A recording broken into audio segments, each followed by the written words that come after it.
Bihar board class 10th mathematics का model set 2 का दीर्घ उत्तरीय प्रश्न का विस्तृत हल दे रहे हैं। Long answer type question number 31। Question number 30 तक मॉडल सेट 2 का विस्तृत हल पिछले वीडियो में दे चुके हैं, तो 31 से आगे इसमें देंगे। प्रश्न कह रहा है 2 अंकों की एक संख्या एवं उसके अंकों को उलटने पर बनी संख्या का योग 99 है। यदि संख्या के अंकों का अंतर 5 हो तो संख्या ज्ञात कीजिए। हल करते हैं। माना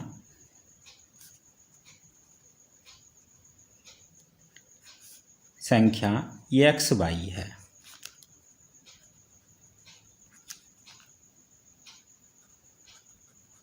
तो प्रश्न से कह रहा है अंकों की संख्या और उसके अंकों को पलटने पर बनी संख्या। तो xy को हम लिख सकते हैं 10x प्लस y। दहाई जो है उसको 10 से गुना कर दिए प्लस y, ये संख्या है। जब इसको हम पलट दें अर्थात y(x) जब हो जाएगी तो संख्या बनेगी 10y, यानी दहाई की जगह पे y और इकाई की जगह पे x। कह रहा है इन दोनों का योग 99 है। इससे एक हमें समीकरण मिलेगा 10x plus x 11x y plus 10y equal to 11y equal to 99। 11 common ले लें, इससे हमें मिलेगा x plus y equal to 99। इससे हमें x प्लस y 11 को दूसरी तरफ ले जाएं, 99/11 9। यह समीकरण 1 होगा। तथा कह रहा है यदि संख्या के अंकों का अंतर 5 हो, x माइनस y बराबर 5 है। यह मेरा दूसरा समीकरण है। समीकरण 1 और 2 को जोड़ने पर क्या हो जाएगा, plus y minus y cancel out, ये x plus x equal to 2x बराबर 9 प्लस 5 करेंगे 14, 2x बराबर 14, इसलिए x बराबर 14/2 अर्थात 7 आएगा। अब x का मान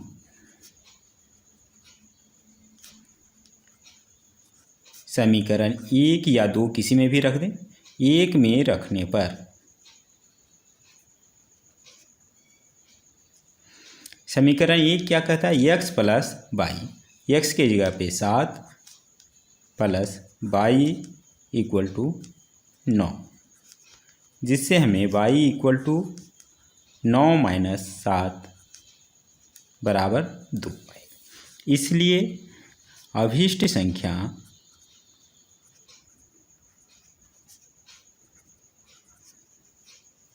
x y की जगह पे क्या हो जाएगा, x के जगह पे 7 और y के जगह पे 2 अर्थात 72 होगी। यही इसका आंसर होगा।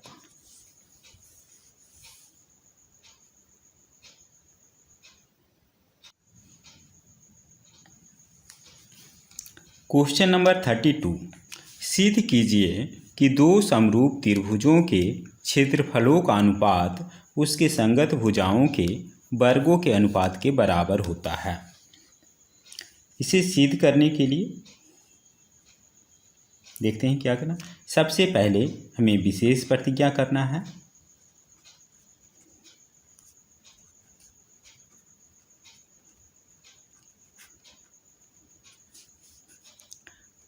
माना त्रिभुज ABC समरूप है त्रिभुज DEF के। 2 त्रिभुज बना लेते हैं, ABC और दूसरा DEF। E F. जब समरूप होंगे तो इसके संगत कोण बराबर होंगे, अर्थात कोण ए बराबर कोण डी के, कोण बी बराबर होंगे कोण ई के, कोण सी बराबर होंगे कोण एफ के।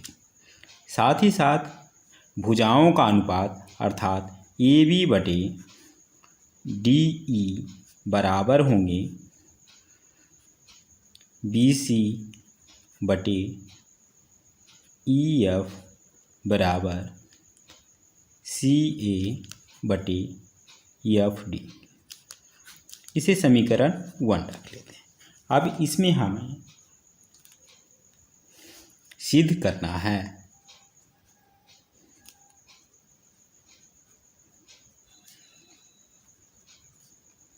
कह रहा है त्रिभुज ए बी सी का क्षेत्रफल बटे त्रिभुज डी ई एफ का क्षेत्रफल बराबर संगत भुजाओं के वर्गों के अनुपात के बराबर है, अर्थात ए बी का वर्ग बटे इसका संगत भुजा डी ई के वर्ग के बराबर है। इसी तरह बी सी का वर्ग बटे ई एफ का वर्ग बराबर सी ए का वर्ग बटे एफ डी का वर्ग। इसे सिद्ध करने के लिए हमें रचना करना है।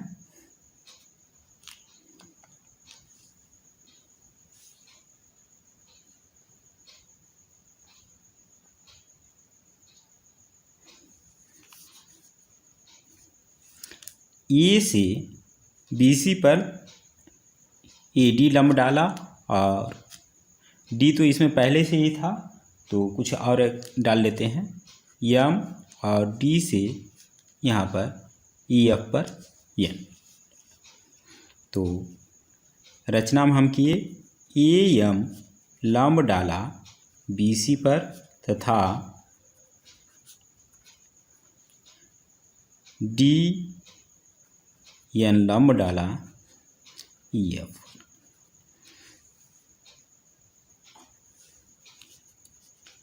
अब हमें देना है परिमाण या उत्पत्ति कह सकते हैं। हम जानते हैं त्रिभुज का क्षेत्रफल, अगर इसमें ए बी सी का बात करें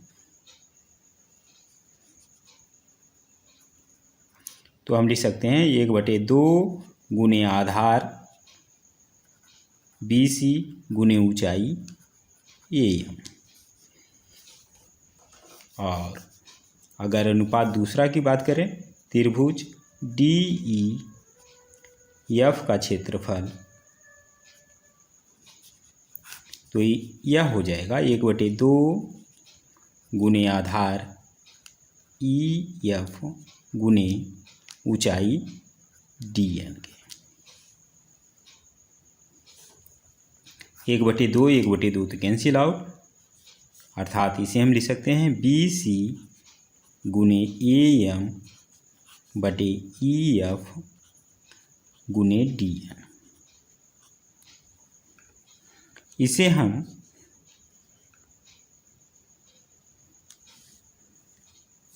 इक्वेशन 2 मान लें।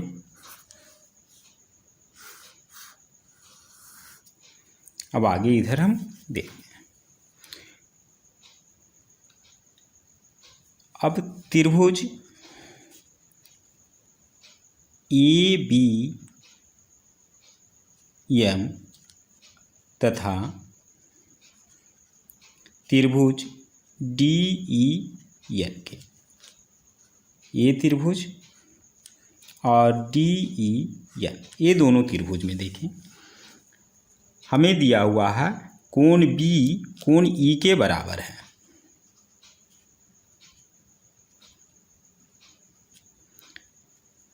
अच्छा, जब दोनों लंब है तो कोण यहाँ पर BMA यानी कोण M बराबर कोण DEND, ये दोनों बराबर हों क्योंकि दोनों लंब है, इसलिए तीसरा कोण A बराबर होगा कोण D के। जब पहले त्रिभुज का तीनों कोण दूसरे त्रिभुज के तीनों कोण के बराबर हो तो दोनों त्रिभुज समरूप होंगे, इसलिए त्रिभुज ABM समरूप होंगे किससे? AAA से। कोण अभिगृत से दोनों त्रिभुज समरूप होंगे।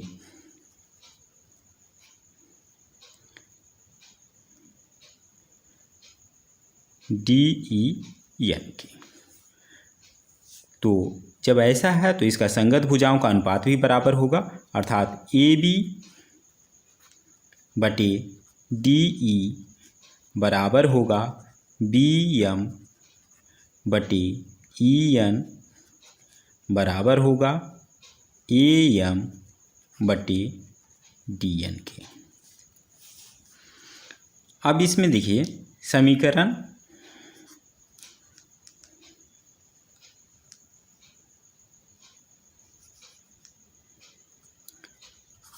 2 से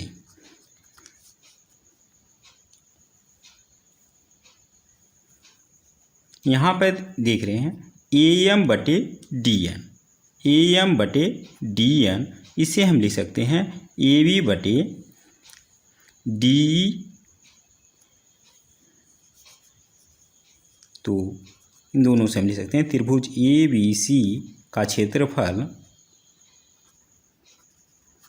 बटे त्रिभुज DEF का क्षेत्रफल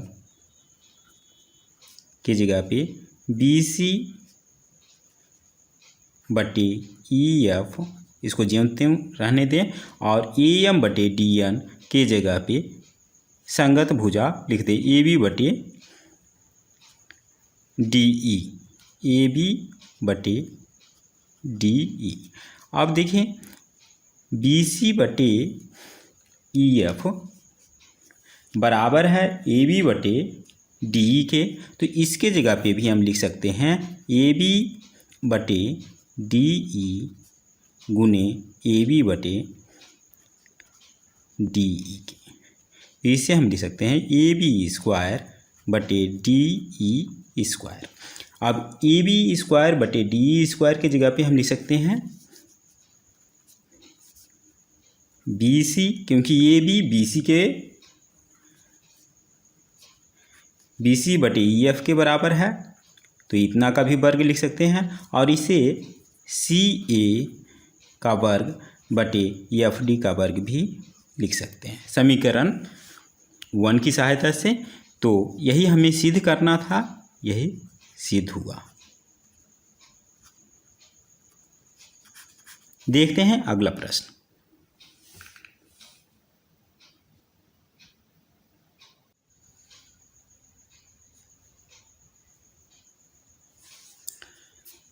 क्वेश्चन नंबर 33, त्रिभुज ABC खींचें जिसमें AB 5 centimetre, BC 5 centimetre, CA 7 centimetre हो। इस त्रिभुज के अंतःवृत्त खींचें।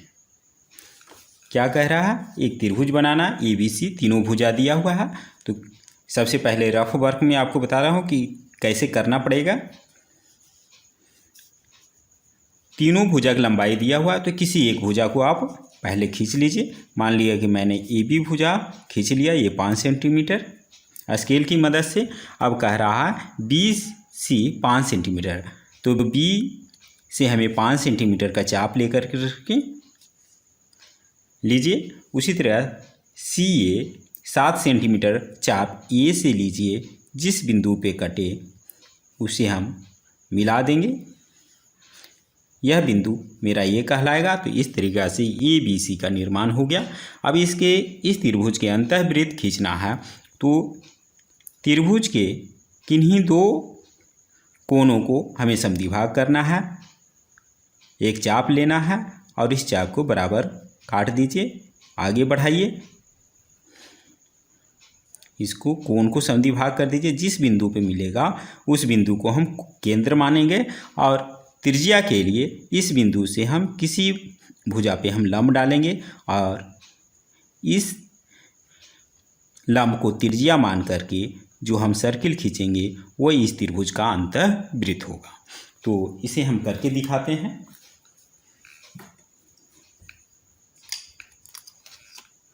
सबसे पहले ये भी हम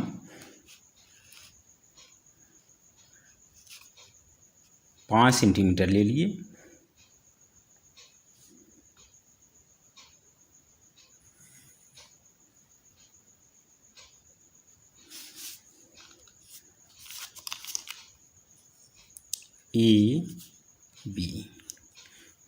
ये सी होगा बिंदु सी। बी पर हमें 5 सेंटीमीटर चाहिए, तो 5 सेंटीमीटर का एक चाप लेंगे।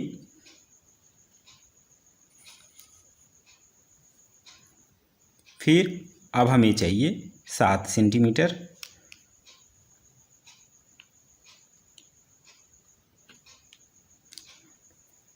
इसे हमें ए से सी तक की ये लंबाई है, तो ए पर रख करके हम कट करेंगे। जिस बिंदु पे ये मिलेगा वह हमारा सी बिंदु होगा। अब स्केल की सहायता से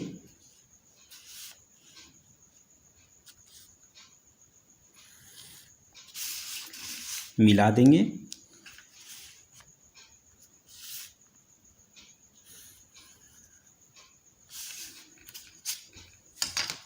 अब इसके अंदर हमें एक अंतःवृत्त खींचना है। तो किसी भी दो कोण को समद्विभाग हमें करना है। त्रिभुज के चाप खींच लिए। चलिए इसी चाप को हम दूसरे कोण पे भी खींच लिए।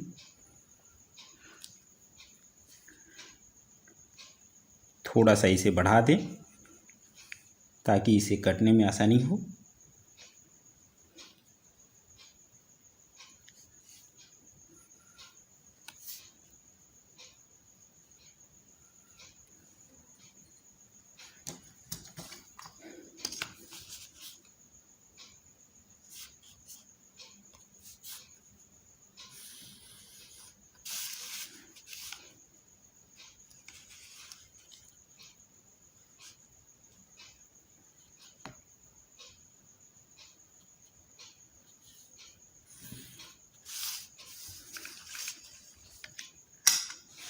जिस बिंदु पे ये कटेगा वो मेरा केंद्र होगा। मान लीजिए इसका नाम ओ रख लीजिए। अब हमें एक लंब डालना है। किसी भी भुजा पे हम डाल सकते हैं। तो लंब डालने के लिए आपको जो भी तरीका हो, एक तरीका ये भी होता है कि किसी भुजा पे एक आप अपना स्केल रखिए उस सीध में, और त्रिभुज आपके पास जो दिया हुआ है उसमें देखेंगे कि यह कोण जो है 90 डिग्री का है। अब इस पे सरकाते जाइए। अब तब सरकाते जाइए ऊपर वाला को जब तक कि ये बिंदु आपको न मिल जाए। ठीक है, मिल जाए तो इससे नीचे आप ड्रा कर दीजिए। ये जो लाइन होगी यह लंब होगी। अब इसको जब आप त्रिज्या मान करके वृत्त खींचेंगे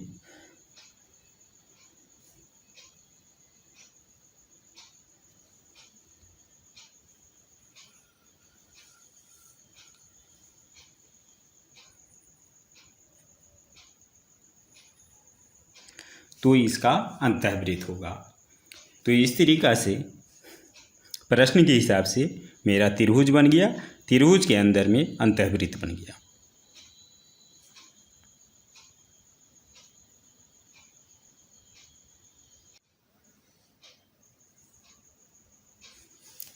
क्वेश्चन नंबर 34। मीनार के आधार से एक सरल रेखा में 4 मीटर और 9 मीटर की दूरी पर स्थित दो बिंदुओं से मीनार के उन्नयन कोण पूरक कोण हैं। मतलब दोनों कोण मिलाकर के 90 डिग्री पूरा कर रहे हैं। मीनार की ऊंचाई ज्ञात करें। हल करते हैं। मान लिया कि ए बी मीनार है। एक ही तरफ दो बिंदु हैं, मान लीजिए सी और डी। एक 4 मीटर की दूरी पर है और दूसरा 9 मीटर की दूरी पर है। मान लिए कि यह कोण थीटा बनाता है, तो यह हो जाएगा 90 डिग्री माइनस थीटा। माना ए बी मीनार है की ऊंचाई है और इतना बराबर एच मान लिया। सी एवं डी दो बिंदु हैं।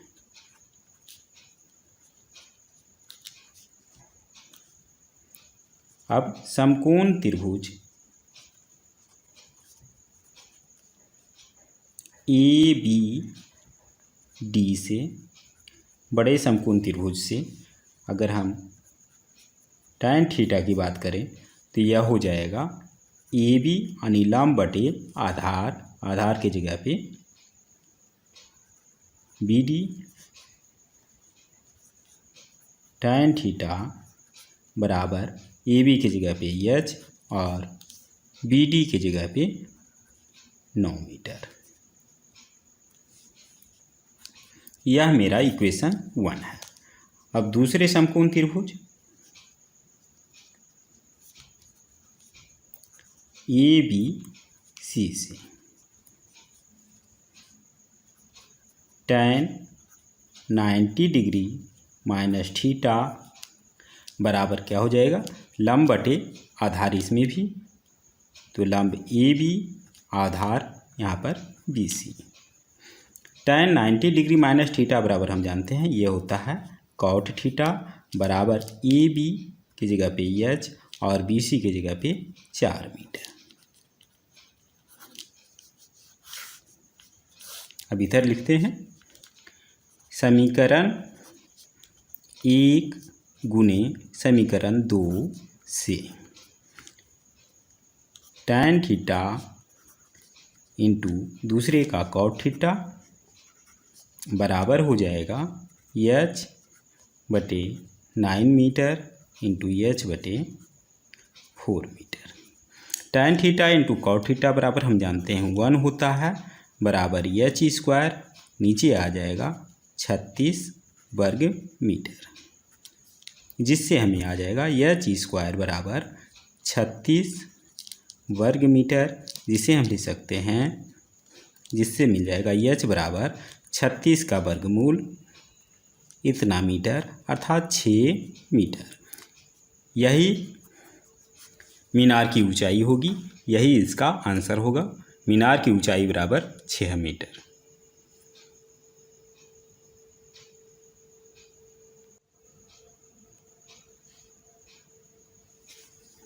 Question number 35। एक बहुमंजिला भवन के शिखर से देखने पर एक 10 मीटर ऊंचे भवन के शिखर और तल के अवनमन कोण क्रमशः 30 डिग्री और 45 डिग्री है। बहुमंजिला भवन की ऊंचाई और दो भवनों के बीच की दूरी ज्ञात करें। कह रहा है एक बहुमंजिला भवन है, माना ए बी बहुमंजिला भवन है और इसके सामने एक 10 मीटर ऊंचाई एक भवन सी डी है। कह रहा है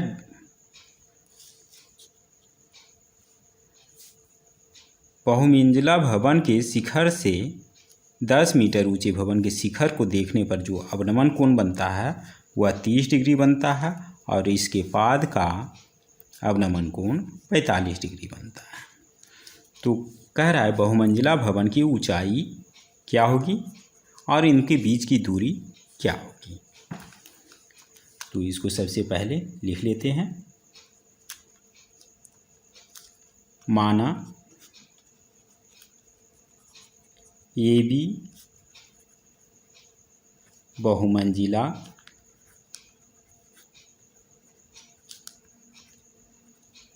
भवन की ऊंचाई है इसको एच मान लिया, सभी मीटर में है तो एच मीटर। तो अब देखिए जब 30 डिग्री इसका अवनमन कोण है, अगर डी बिंदु से हम ए बी पे लंब डालें, मान ली कि इस बिंदु से ई पे मिलती है, तो यह उन्नयन कोण 30 डिग्री होगा। साथ ही साथ अगर ये 45 डिग्री अवनमन कोण बना रहा तो सी पर यह 45 डिग्री का उन्नयन कोण बनाएगा। अब हम चलेंगे समकोण त्रिभुज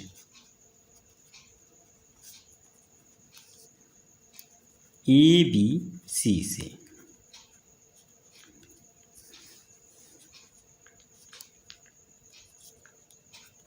tan 45 डिग्री बराबर लंब बटे आधार यानी ए बी बटे बी सी। tan 45 डिग्री का मान हम जानते हैं 1 और ए बी के जगह पे एच मीटर माने हैं, बी सी बराबर अभी पता नहीं, तिर्य गुना कर दें, बी सी बराबर आ जाएगा एच मीटर, अर्थात इसकी भी दूरी एच मीटर होगी। जब बी सी एच मीटर होगा तो ई डी की भी लंबाई यह भी एच मीटर होगी, इसलिए ई डी बराबर एच मीटर तथा ए इसकी ऊंचाई हो जाएगी, पूरा एच मीटर है और उसमें से यह 10 मीटर है तो इतना ये भी 10 मीटर आएगा, इसे हम माइनस कर देंगे। अब त्रिभुज समकोण त्रिभुज ए ई डी से tan 30 डिग्री बराबर लंब बटे आधार अर्थात ए ई बटे ई डी। tan 30 डिग्री का मान हमें मालूम है 1/√3 होता है, ए ई का मान अभी निकला है एच माइनस 10 मीटर बटे ई डी का मान एच मीटर। इससे हमें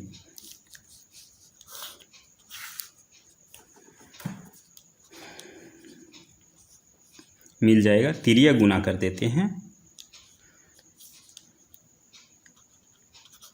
√3 इंटू एच करेंगे, √3h माइनस 10 √3 बराबर एच मीटर, जिससे हमें एच को एक साइड में लिया है तो आ जाएगा एच कॉमन ले लें, √3 माइनस 1 बराबर 10√3, जिससे हमें मिलेगा एच बराबर 10√3 बटे √3 माइनस 1,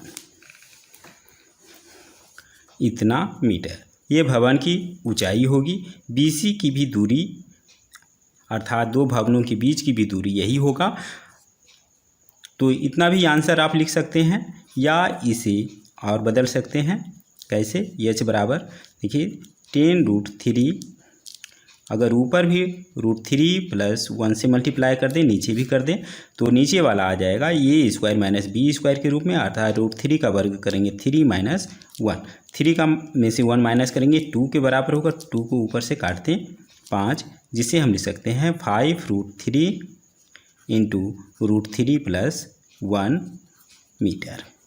√3 का मान रख करके भी और इसे दशमलव में भी लिख सकते हैं। तो इस तरीक़ा से हमारे पास आंसर आ गया। मैं यहाँ पे लिख देता हूँ ऊपर, ए बी बराबर यह जो 5√3 प्लस 1 मीटर और BC दो भवनों के बीच की दूरी यह भी इतना ही आएगा 5√3 इंटू √3 प्लस 1 मीटर। ये दोनों आंसर होगा। मॉडल सेट 2 समाप्त।